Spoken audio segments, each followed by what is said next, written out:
Our second question is from a listener named Dan, and they ask, my teenager has gotten knee pain this summer after playing in a basketball league.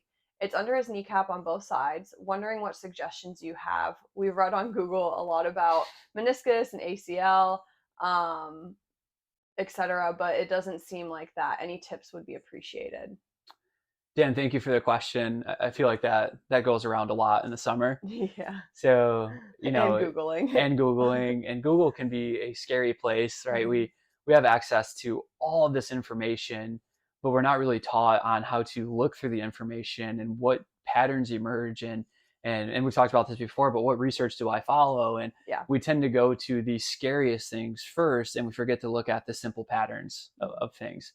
So let me give you an example of a simple pattern. There's times that I will get in my head of, oh, we need to do this and we need to do this and blah, blah, blah. And I start to get really fatigued and really frustrated. And I look at the pattern and go, oh, yeah, you didn't eat as much as you should have ate today. Mm-hmm. Simple things first. So with this, why do we tend to see this in the summer more? Well, this tends to be where more kids are doing camps. They're doing showcases. They're traveling. They're playing Friday, Saturday, Sunday, really highly competitive leagues, and then coming back, having practices, and then doing it again. So their overall workload is drastically increased. The other thing that we see, because Dan said that this was in his teenage boy, is we have to ask, have you hit a growth spurt recently? Because that age of 12 to 13, 13 to 14, 14 to 15, whatever age that this adolescent is starting to hit puberty, and they grow like crazy, right? So My fast. nephew has grown over a foot and has put on 57 pounds in 1 year. Like that is a lot of growth. Mm-hmm. So what ends up happening in these younger athletes that are hitting these major growth spurts, they're super active, they're doing these things, is that their growth plates become irritated. Especially teenage boys, this tends to happen in more compared to females. Females have other things that happen more in that population just from the patterns. But below the kneecap, there is the patellar tendon, and underneath that, there's the growth plate to the tibia. What ends up happening is that this growth spurts hit, the bones grow, and the tendons haven't had time to lengthen out because it's an aggressive growth. Like there's not another time in your life that you grow that fast, that quick. So your muscles are left playing catch up. Your tendons are left to play catch up. The growth plate becomes irritated. It's called Osgood Schlotter's disease. So with that, what do you do for that, or how do you rule out that it's meniscus or ACL? Well, in most younger athletes, it's pretty rare that they're going to tear their ACL. As they start to get older, it becomes more likely, but it's pretty rare in a pediatric population. It can happen, but it's pretty rare. But how do you know you tore the ACL? Well, there's a mechanism of injury, there's swelling, and there's loss of quad control. Like those are factors that let us know that there's something more going on here. How do we know the meniscus? Same idea. There's a mechanism of injury that you can very much point out. Oh, it happened when I made this cut. It happened when I came down from this jump landing. Where something like an overuse injury, there's not a mechanism of injury. It's just that, oh yeah, you know what? My workload increased by a lot in the sense of, yeah, at the beginning of summer, I wasn't playing 3 games a weekend. Now I'm playing 3 games a weekend every weekend and traveling. And what happens when these kids are traveling with their teammates? What time do you think they're going to bed in a hotel room when they have an Xbox available to them? Mm-hmm. They're not going to bed till 3, 4 in the morning. They're waking up at 8 o'clock to go play from 8 until 4. Come back to the hotel. They're in the pool, jumping around, throwing each other in the pool, Probably not wrestling, eating well. maybe having 2 slices of pizza after the pool party. And then guess what they're doing that night? You think they're going to bed? Absolutely not. Yeah, coach. Yeah, mom and dad. We're shutting off the lights. Yeah, okay. You know exactly what's going on in that room. They are having the time of their life playing Xbox. So now we have internal load increase. We have external load increase. So we look at the pattern and we just see that, okay, you're doing too much. You're either doing too much too soon or doing too much of the same thing for too long, which gets into a whole nother discussion of if you are specializing in a sport at a young age, that is detrimental to your health, your performance, and your likelihood to get a scholarship for where you want to go to. All the data shows that long-term athletic development is where we want to be. If you play football year round, then you should at least have 4 months off. Like 8 months is kind of the window. 4 months off.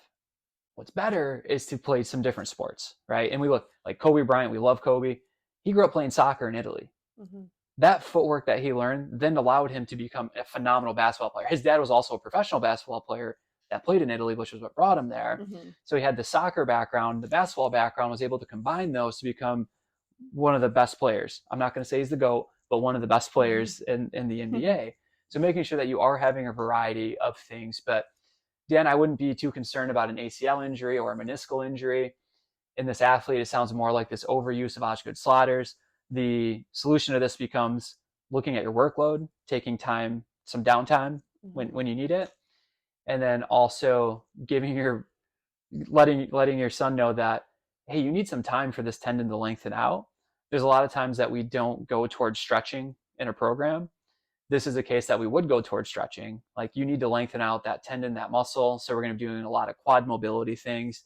I like doing it in a position that we're also getting strength. So doing like a rear foot elevated or a Bulgarian split squat with that foot elevated. As you're going down, you're getting a really great quad stretch. And the other side's getting isometric, which is great for tendon health and to decrease pain. So yeah, don't be overly concerned. Just manage that workload. Know that this will go away. And it is something that you want to take care of sooner versus letting it kind of nag throughout a season, because it's painful for the kiddos. It's not a great experience.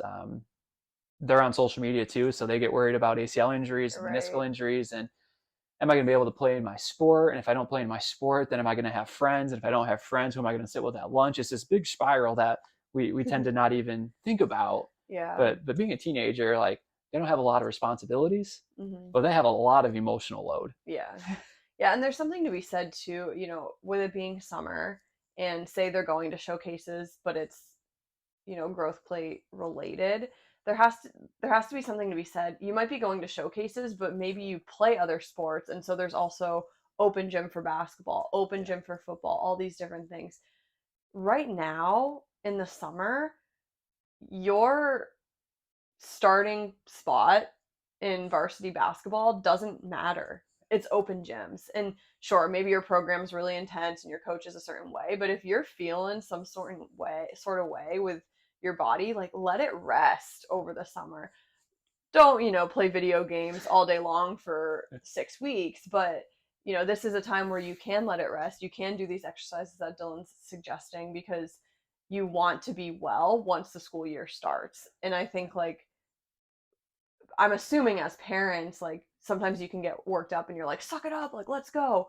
Or you get nervous and you're like, oh, you're done playing sports all year, like, one or the other. But there's a balance there, right? But for the kid, like, she, well, you said your son, but if you have a daughter going through something similar, like, they need to be affirmed that they can take a breather in order to thrive this upcoming school year in their sports. Yeah, and share the data with them, which we can share with you on, again, not just opinion pieces, but long-term data on athletes that specialize in a sport and how that impacts their ability to actually make it to the next level. Like, at some point, you do have to specialize. But when you're a young athlete, that is not the time. Maybe your junior, senior year is the time that needs to happen, or your senior year.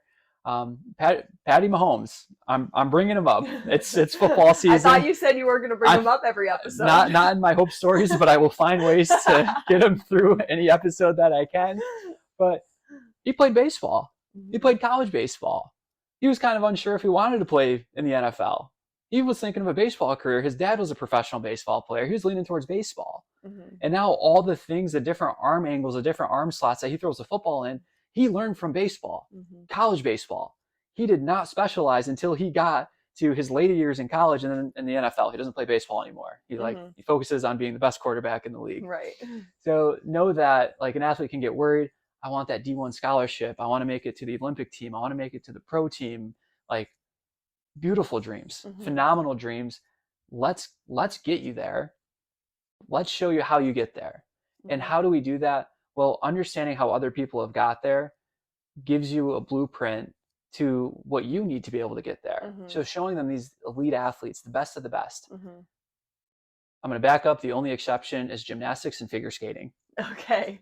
If you're a youth athlete, you have to specialize in gymnastics and figure skating because your age to peak is much lower than these other sports. Like, as a gymnast, you got to peak at 14, something 15, like that, 16. Yeah. So yeah, you got to specialize from the time you're 7 or 8 years old. But most other sports, your peak age is around 20 to 25. So give it time. Let yourself develop. In these off seasons, get stronger, get faster. If you're a teenage athlete and you sleep 8 hours a night, you wake up at the same time every day, and you're in a weightlifting program and you're eating the amount of calories that you need, and they're not empty calories, they're actually providing nourishment. Yeah. You are so far ahead of the game, like so far ahead of the game. Yeah. Like take care of those things. Yeah. Like playing year round in these showcases and then your high school season and then showcases, at some point, maybe it does need to happen, but it doesn't need to happen until you're a bit older. Right. I'm sorry, if you're 9 years old and you're the best one on the team, it's pretty rare that you're going to make it to the next level, because by the time you're 12, you're going to have an injury. And it's like the Little League World Series we've talked about. Yeah. Exactly. Like some of these players, they go on and play in the pros, and they come back and celebrate. Like, oh, I remember when I was in Williamsport. But for the most part, the kid that's the best in these young sports, 7, 8, 9, 10 years old, they have injuries that just keep piling up. There's so much pressure put on them at a young age that they don't really understand. They're just like, hey, I'm playing because it's fun. It makes my friends happy. It makes my parents happy. So like, I'm going to keep playing. But then they get older and people are getting a hold of them and emailing them. And I mean, there's some youth athletes that are getting sponsorships now and like all these things. It's great, but like, they're not going to make it. We almost want the late bloomer. Yeah. In athletics. But yeah. Great. Yeah. Dan, I hope that answer is helpful for you and for your son and everything he's going through right now. Yeah.